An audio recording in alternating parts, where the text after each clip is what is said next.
Hello and welcome to the Unqualified Podcast with Leon Wilson. That's me. Thank you for tuning in. You had a myriad of different places you could be right now, and you decided to see what old Leon's saying, and I'm glad you did. If you haven't already, please interact however you are.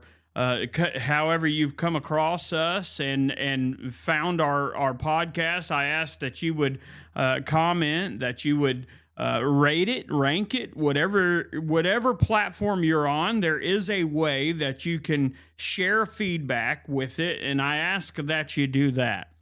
Also, if you're on YouTube, please like, share, subscribe. Subscribe so I know who you are and that it helps us to get this podcast out. And like I've said so many times before, the Christian podcast, especially somebody who's in a small town USA, we're out of Gaffney, South Carolina. If you do not know, then now you will know that we are the most subdued niche out there, niche, however you want to say it. I'm from all over the place, and I've heard it said it a million different ways, but we're the most subdued niche in the entire industry, in the entire whole thing, and whatever you want to call us, digital creators, whatever you want to call them. Not an influencer, although any kind of influence is leadership. Any kind of leadership is influence. Stephen Covey wrote that. Leadership is the art and science of influence.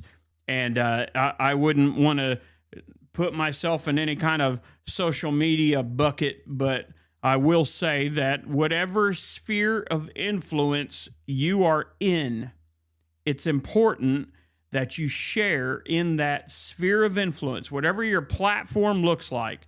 And it just so happens that my platform, one of which, I feel like is a chief platform, is this podcast.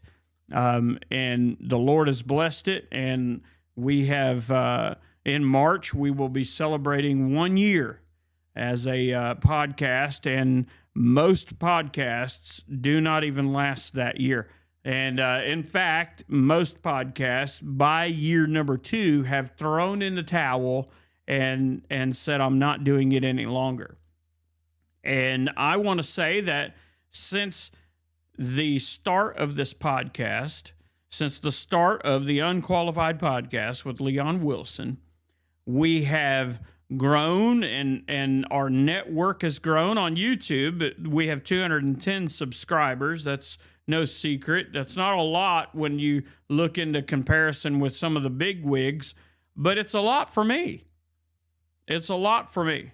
That's 210 people who have decided I will commit to wanting this information, to wanting to learn more about my Bible and more about the walk, more about ministry, more about mental health, more about spiritual health.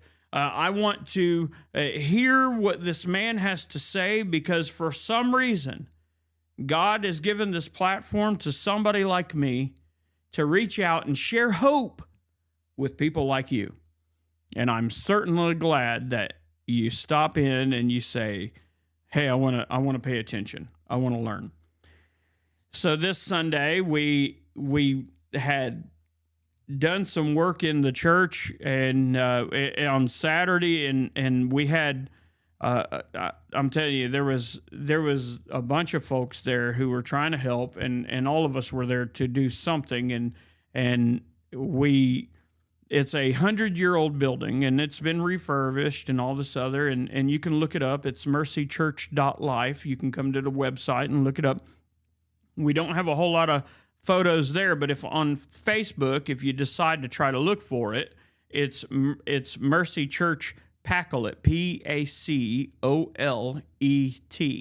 If you look it up, Mercy Church Pacolet, you will see up-to-date photos and everything else of the church and all of that. It's please come through there, follow that page.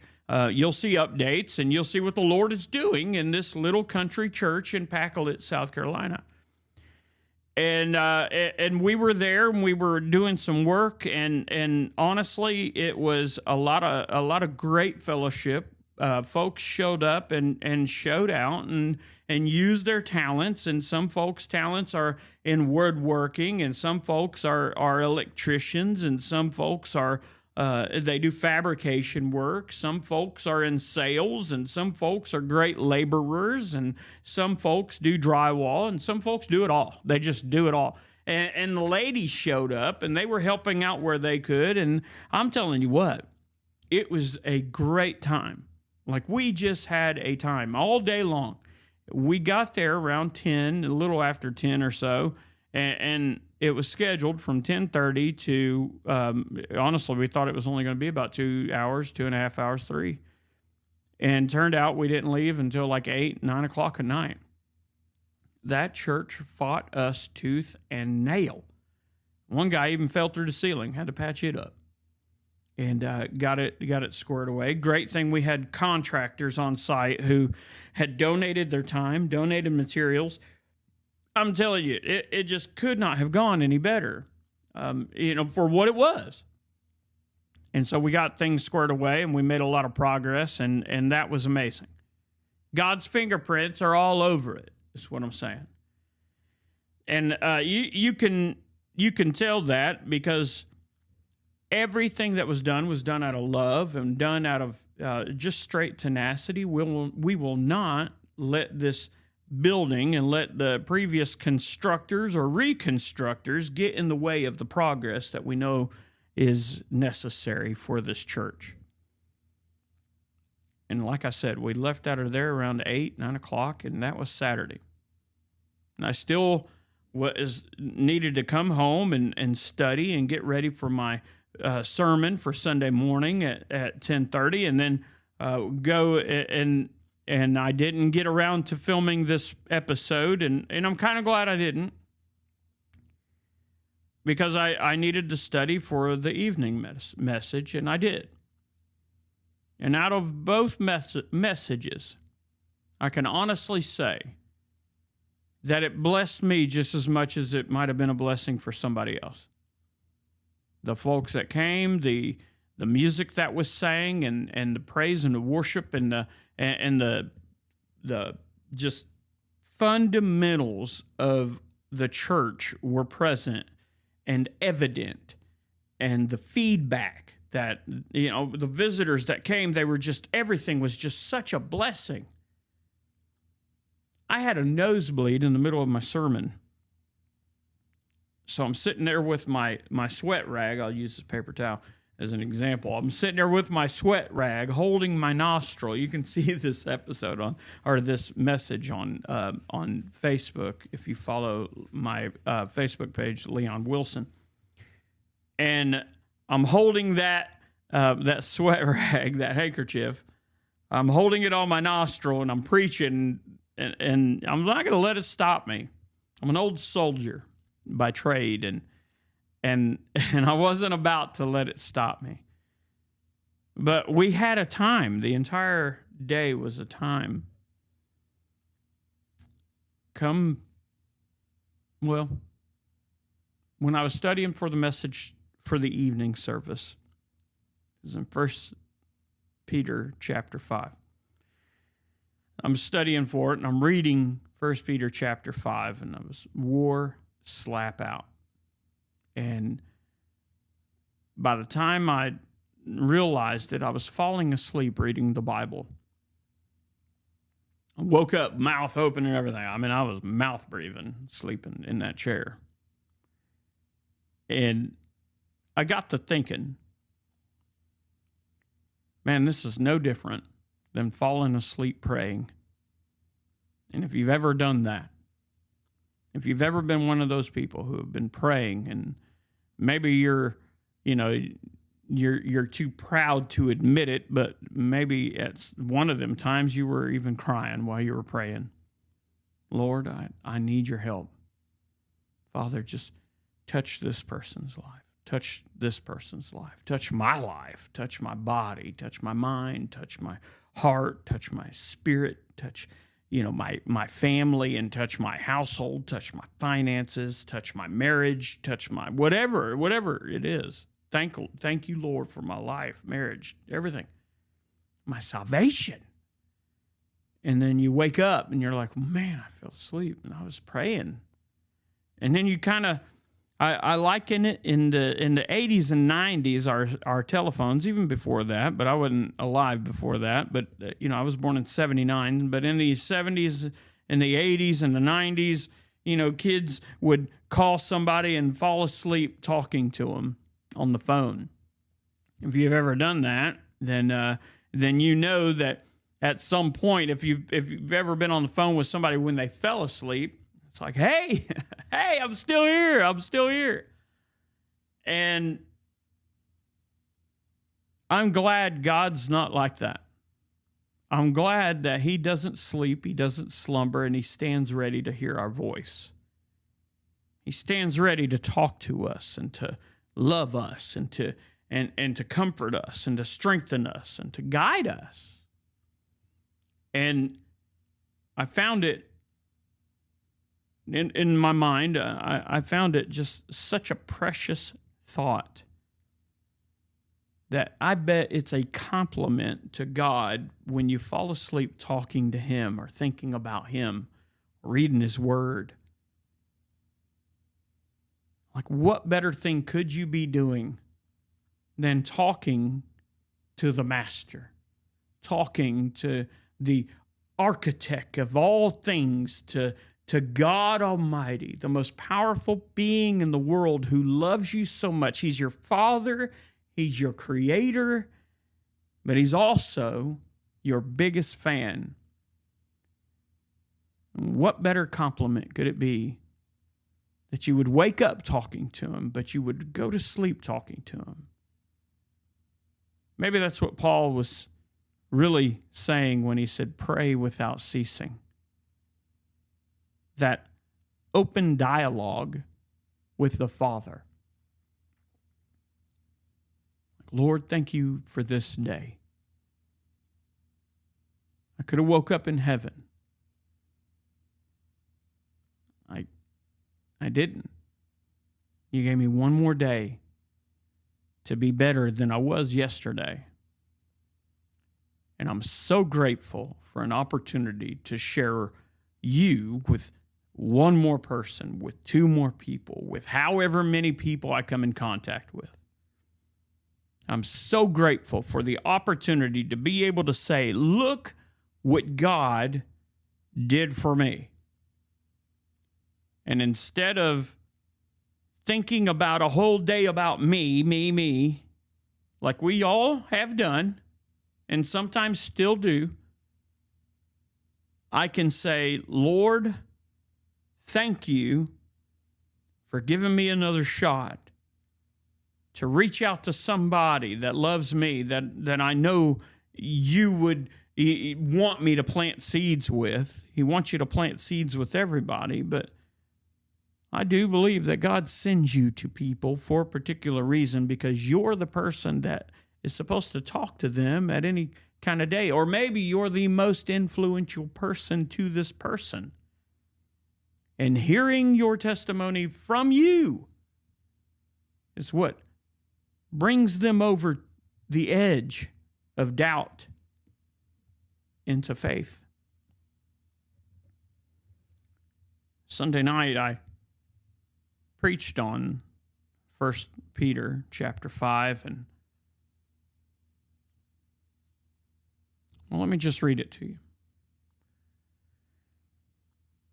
He says, the elders which are among you I exhort, who am also an elder and a witness of the sufferings of Christ, and also a partaker of the glory that shall be revealed.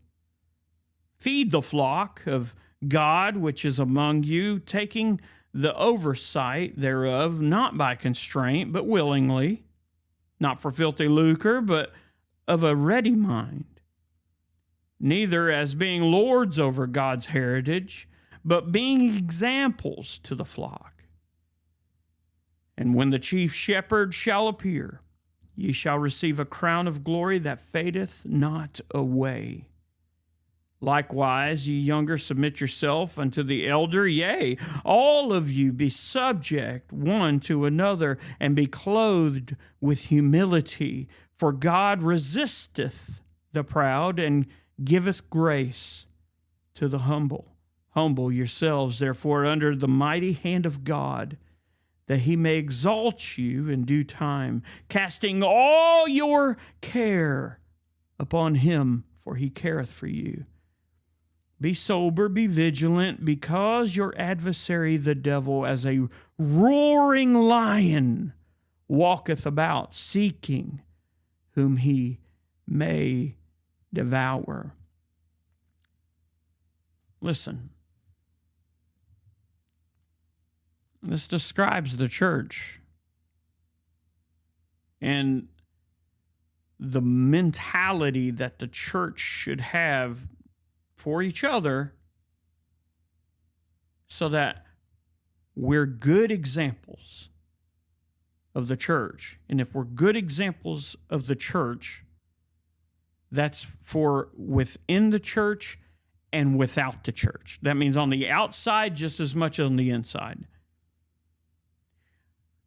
You know who's a bad example of the church to people who are not saved? The church of longest tenure.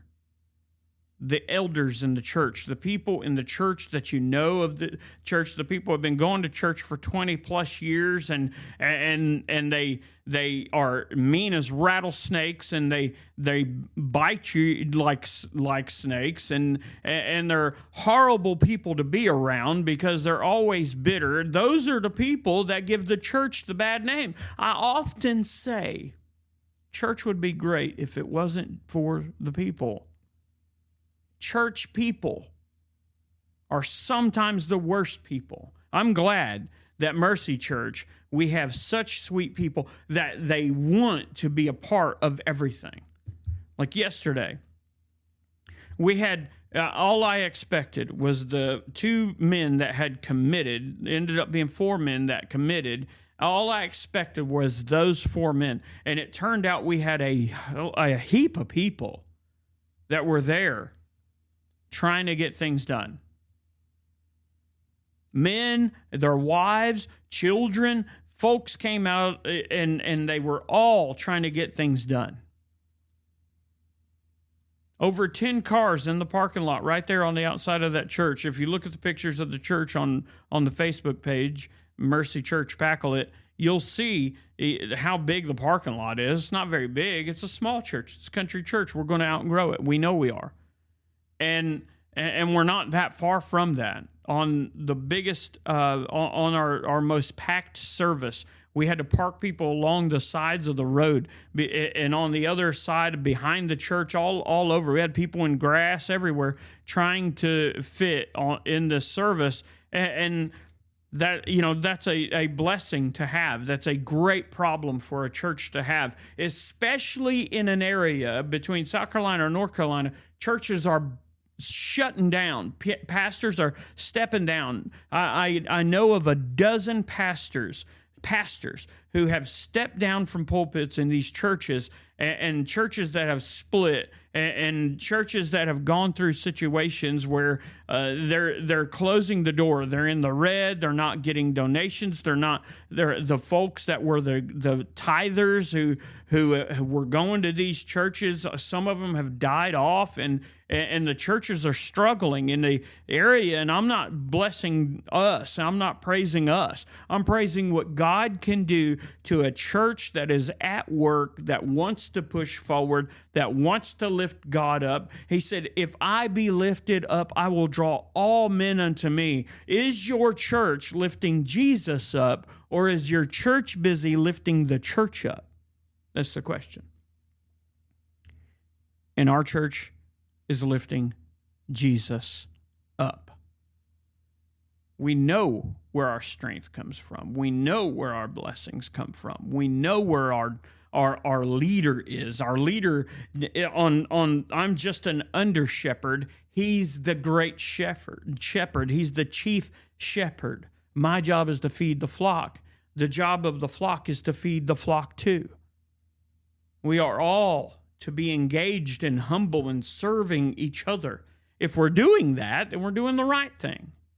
If your church is doing anything other than being in service to the church and the community, then your church is out of order, and it needs to be decent and in order.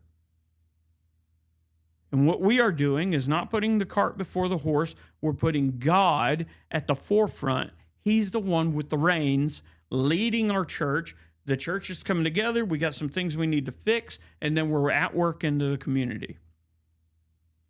We're straightening ourselves up so that we can help push out the light. All the while sharing the gospel.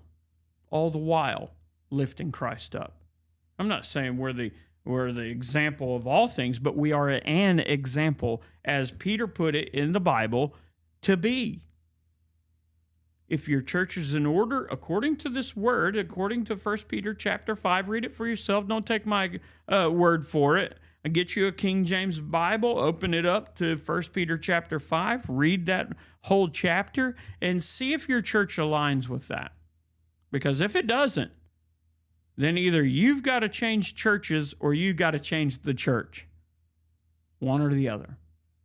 Or you need to change within the church. I'm just saying. Read that Bible as if it's a mirror that you're aligning with, that the Lord is fixing you so that you can help fix the church. And if that is an impossibility, you need to be praying that the Lord fix the church, fix you, fix the church. And then if that's not the case, Lord, lead me to where I can be, where I can affect positive change and I can be positively affected so that I can be the change. I'm just saying, this is my personal opinion, my personal perspective. I've been at some churches that have been full of a lot of toxicity. I'll just put it that way. I can't blame just the people. I know who's at work in that church, and it wasn't Jesus. That said, I knew that healing needed to start in me first before I had any business looking anywhere else. You can ask my wife. We had these conversations, hard conversations. What about us needs to change? And we prayed about that. I prayed about that specifically.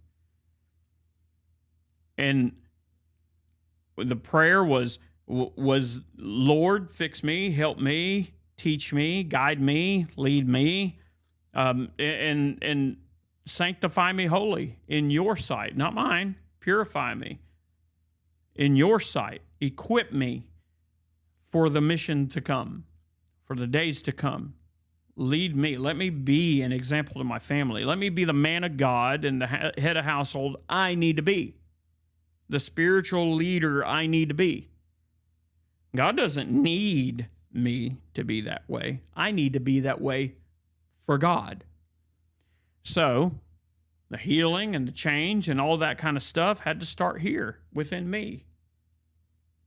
And so as that healing and that change started with me, then I could see the contrast between where the church was and where that Bible is.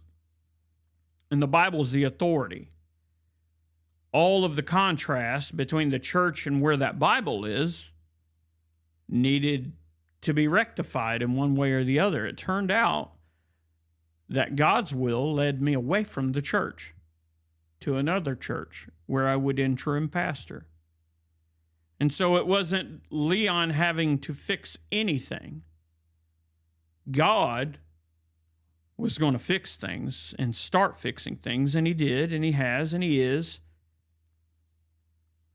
So he put me in a place where I could affect positive change in the best way I possibly could, where I could project the image of the Lord the best way I possibly can. Even as a mirror, I'm a sorry mirror. because I cannot positively reflect it. I cannot do the justice in the reflection of Jesus that I need to do. I'm a work in progress too, just like you are. All we can do is reflect in the best positive way that we can. In the most feeble way I can reflect Jesus onto somebody else. I pray that it's enough that they can see that there's something in my life that is not like, not messed up by me. The only perfection in my life is that of Christ, not of Leon. I'm a horrible example of a person. I'm a horrible example of a man of God. I do the best I can. I'm feeble in my own ways and all the ways that I of carnality. But by the grace of God and His mercy and His favor and His love and His guidance, someone can see Him in me in some kind of way. And that's a marvel in and of itself. So when you look at 1 Peter chapter 5, the word humility is a chief word in that whole chapter. And what's important about looking at 1 Peter chapter 5 is that you can see that if you pay attention and you look for people's contrast to what that Bible says, and you see the differences, and you can't affect the positive change, it may be that you're not where you're supposed to be, because you cannot change the place like God can. I learned that the hard way. He took me out of the environment. This isn't where you're meant to be. You're meant to be over here. And so I did. I was obedient. I went to the church and I was interim. And for a year, I did according to this word, best of my abilities. Me and my wife, we pushed through, and it got to a point where it was time for us to leave. And he gave us the okay, the piece about leaving. I gave them the date, and I said, this is going to be my last service. Y'all need to be looking for a pastor, a full-time pastor. And I stuck to my guns about it. And then when it was time to leave, we left and moved on. I had church in the driveway. I preached a few places, and praise God for that. I was being obedient there too, but I was called to preach. I was called to pastor. And so I preached like I was supposed to. I pastored even in my driveway. Then the Lord opened up the opportunity to get this building. We went to the building. I've been pastoring ever since. The church is growing, not because of Leon, but because of the obedience, because we're aligning with the 1 Peter chapter 5. We're pushing forward, being humble, sowing into other people, loving on other people, sharing the gospel, chief among all things, sharing the gospel, but we're putting God first, and God is blessing it. If you do that same thing, you cannot go wrong. If you live in accordance with this word, you cannot go wrong. I've said it behind the pulpit. Let me say it here before I close. There is a left and right limits of your life.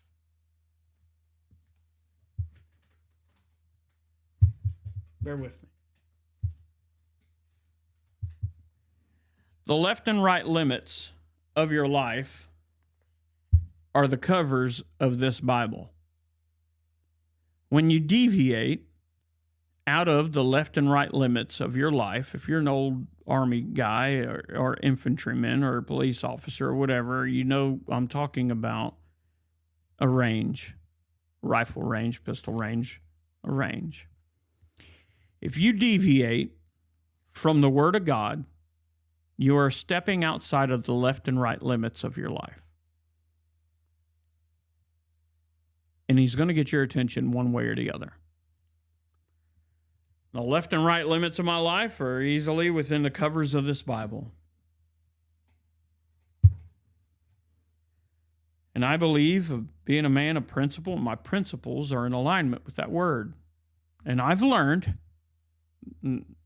I've done a lot of leg work, and I've failed a lot, and I still fail. I'm not perfect. I'm far from perfect.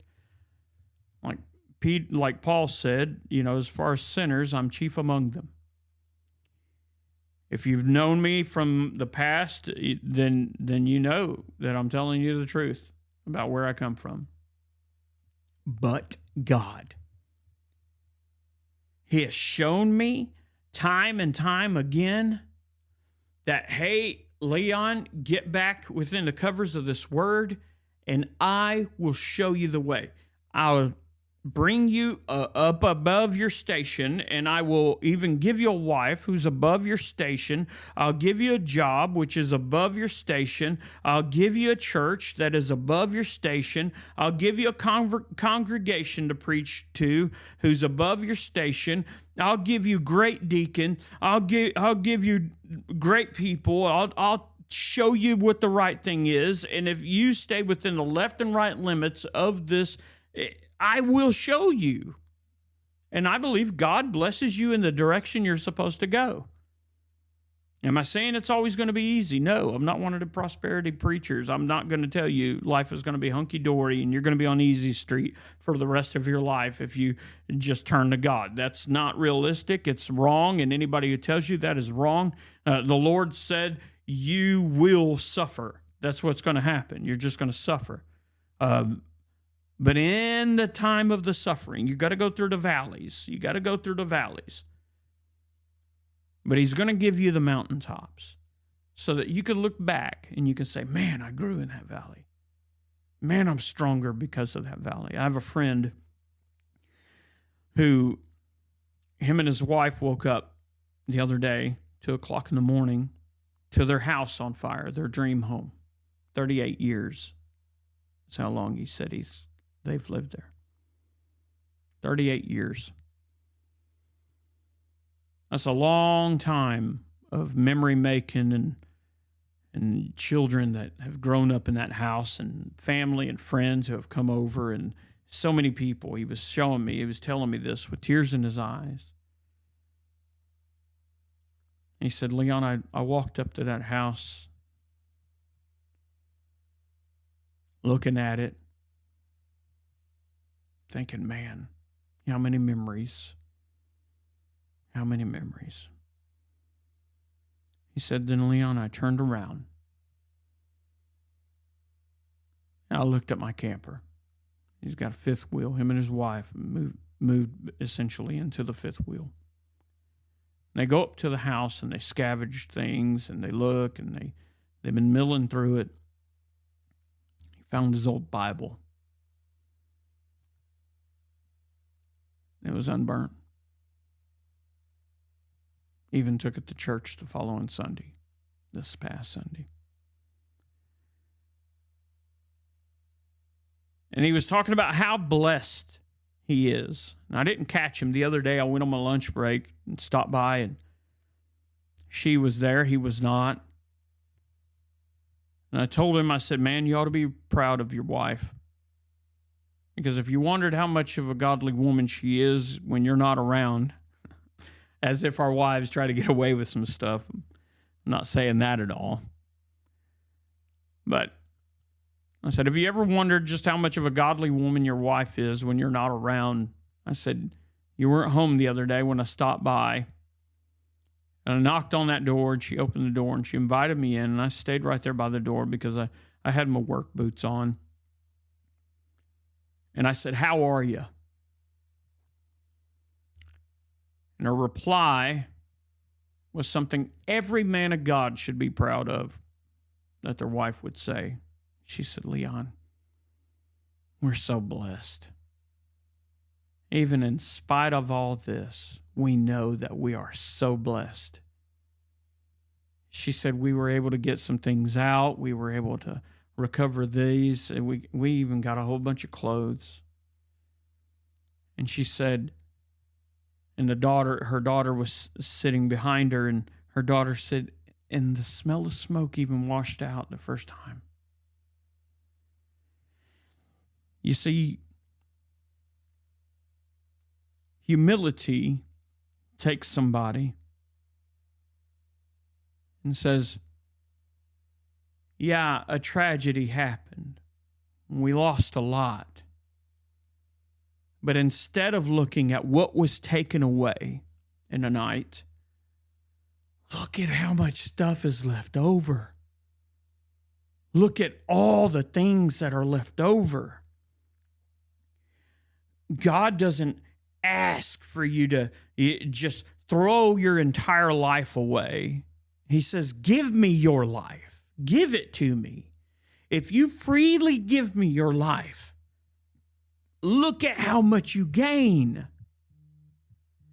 It's not about what we lose. You can walk away from sin, and you can walk away from this life of whatever you had going on. But if you pay attention to what you gain by turning to Jesus and loving Jesus and serving Jesus and serving each other, you will find that you've gained so much more than you said goodbye to. And that's the gospel. That's the power of the gospel. I've turned away from short-term, hey, awesome, this, that, and the other thing. It was superficial glee. And I gained real joy that'll last forever. Listen, I love you. God loves you. This has been the Unqualified Podcast with Leon Wilson.